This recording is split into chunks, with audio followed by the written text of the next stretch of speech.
We've all heard the golden rules of writing: show, don't tell, avoid adverbs, and stick to short sentences. But what if I told you that following these rules too closely might be hurting your writing more than helping it? In this video, we're going to challenge 9 of the most sacred writing rules, and not just for the sake of rebellion, but because understanding when to break the rules is what separates average writers from great ones. I've spent the past decade turning thousands of raw manuscripts into books that actually sell. My team and I have helped debut authors onto bookshelves all over the world, and some onto the USA Today bestseller list. I've coached writers through every stage of the process, so I know exactly where stories falter and how to make them shine. First up is show, don't tell. This might be the most famous piece of writing advice ever, but here's the truth. Telling isn't always bad. In fact, strategic telling can speed up pacing and clarify key emotional beats. If you try to show everything, your story becomes bloated. For example, instead of a 3-paragraph description of someone crying alone in a car, sometimes it's more powerful to write, "He was heartbroken." Use show for critical moments and use tell to move things forward. Master writers do both, and they know when it's actually better to tell rather than showing. Avoid adverbs. Now, this rule exists for a reason. Yes, overusing adverbs often signals lazy or weak writing, but blindly banning them completely, well, that's equally problematic. Adverbs, when used carelessly, can dilute your writing, making it less vivid and compelling. However, well-chosen adverbs can enhance your writing by adding rhythm, precision, and voice. So consider these examples. He ran quickly. This is generic and lacks depth. He bolted, a much stronger verb choice, which conveys urgency and speed.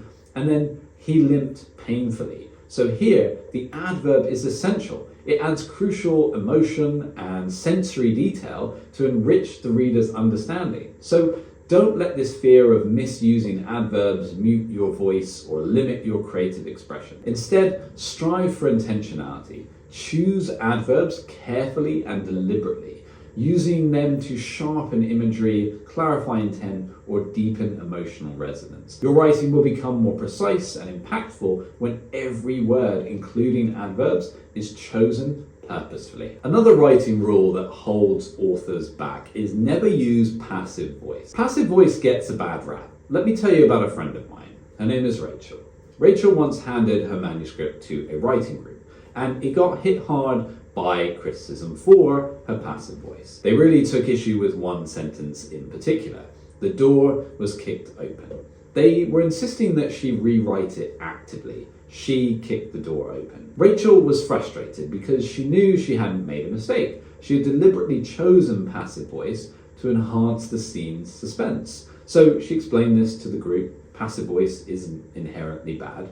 It's subtle. She chose to use it intentionally because she wanted readers to initially focus on the dramatic moment, the door suddenly flying open, before revealing who was behind it. In her thriller, this subtle difference built mystery, suspense, and heightened anticipation. The lesson here from Rachel's experience is clear. Passive voice is a tool. It's not a sin, as some people make it out to be. It's particularly effective when you want to hide the subject initially and emphasize an action rather than the actor, or build tension. So use it intentionally, just as Rachel did, to craft your narrative more strategically and powerfully. Editing your work is hard. Writing a book is hard. You need a sidekick who can grab you by the hand and guide you to the finish line with a professionally published book in your hand. We can do all of that for you and even get your book into bookstores. Yes, physically on the bookshelves for people to buy. Click the link below to find out how you can work with us and publish your story in bookshops all over the world. The other thing that might be holding your writing back is sticking to short sentences. Yes, absolutely, short sentences can deliver a powerful punch. They grab attention, they emphasize urgency, but imagine reading a whole book like that. Short sentences, when overused, become choppy, robotic, monotonous. Longer sentences, on the other hand, allow you to vary rhythm, create a natural flow, and mimic the complexity of thought and emotion. Think of it like music. Every great song combines short, sharp notes with longer, sustained ones to create a richer melody. For instance, short sentences are ideal for moments of high tension or action, while longer sentences can beautifully illustrate contemplation, internal conflict, or detailed description. Just as writing an entire novel in short, strict, high cues would feel unnatural, limiting your prose to short, abrupt sentences can make your writing feel stiff and unnatural. The true or real rule here should be to vary sentence length with deliberate purpose. Allow the emotional tone and narrative rhythm to guide your structure. Mastering sentence variety will engage your readers deeply and maintain their interest throughout the novel. The other rule that is probably ruining your writing is to kill your darlings. It should actually be challenge your darlings. But here's the truth. Not every darling deserves to die. In fact, some of them are the heartbeat of your scene. Imagine this. You've written a line you absolutely love. It's poetic, it's clever, makes you smile every time you read it. But your critique partner or your editor flags it and says it doesn't fit. Do you cut it on principle? Well, not necessarily.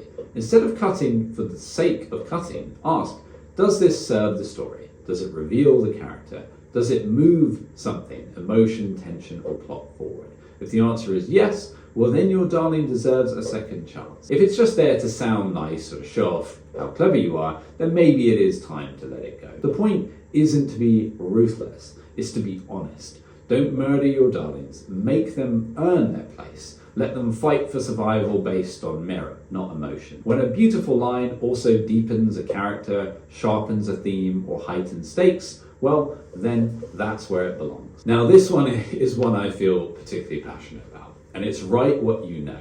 If everyone stuck to this rule, we'd have no dragons, no dystopian futures, and definitely no alien human political alliances on Saturn's third moon. Nobody has first-hand experience in a medieval fantasy war or a cyberpunk uprising. And yet, somehow, those novels exist, and they're excellent. The truth is, this rule should really be upgraded to write what you understand emotionally. You don't need to live on Mars to write a compelling alien war story. You just need to understand fear, loyalty, betrayal, ambition, and what it feels like when your Wi-Fi goes down in the middle of your favorite Netflix series. That is true rage.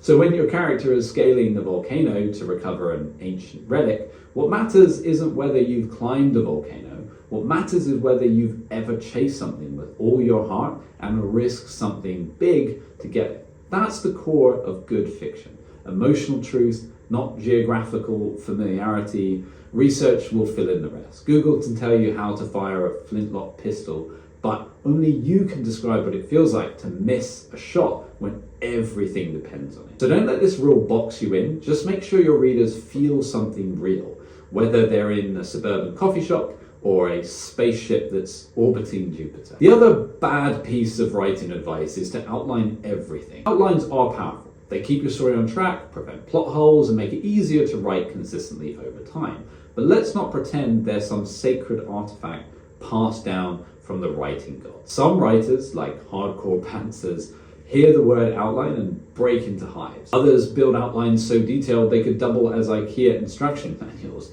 The problem is a rigid outline can kill spontaneity. It can make writing feel like you're just connecting lifeless dots. No room for that unexpected character moment or a twist your subconscious throws at you mid-draft. The sweet spot is a loose framework. Think of your outline like a road trip plan.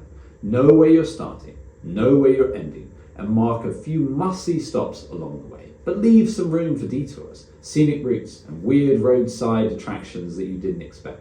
At minimum, what you want to know is your ending, so that you're aiming something. You want to know your protagonist's emotional arc, a few major turning points or scenes that you are excited to write. Then let the rest unfold as you write. Discovery is really half the fun, and often that's where the magic hides. So yes, outline, but do it in pencil. We actually offer free feedback from our professional editors on your manuscript. Link in the description down below. So the 8th piece of bad writing advice is stick to one point of view. Single point of view can be incredibly immersive. It pulls the reader deep into one character's mind, gives them a front row seat to every thought, feeling, and reaction. But here's the secret that the one point of view only crowd won't tell you. Multiple points of view done well can transform your novel. They unlock much richer emotional layers, they increase suspense, and show us how different characters experience the same events from wildly different angles. The trick: clarity and control.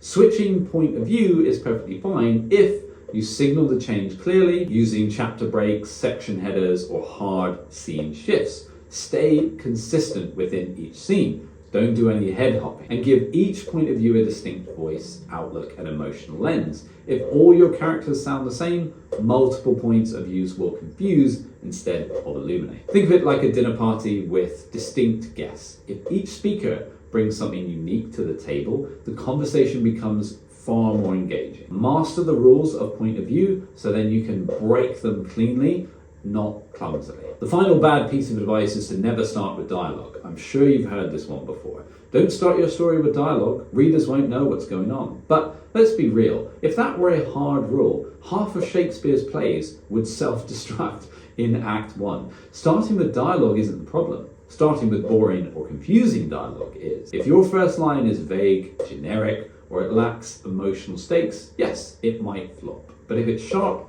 intriguing, or dripping with tension, then you've got a hook. Imagine opening your book with, "You buried? What? Where? If you tell anyone what you saw, I swear to God, this wasn't supposed to happen. Not again." Boom, immediate questions, immediate tension. Readers are in, they're hooked. So don't be afraid to lead with dialogue. Just make sure it pulls the reader forward, reveals characters, or throws us right into the conflict. Think of it like dropping your reader into a running conversation and making them desperate to catch up. Ultimately, rules are great starting points, but the best writers don't just follow them, they understand them. Because once you know the why, you can bend them and sometimes break them when needed. So, which writing rule have you been following too rigidly? Drop it in the comments. And if this opened your eyes, I've got a video that'll help you level up your writing even more. So click here to watch it next.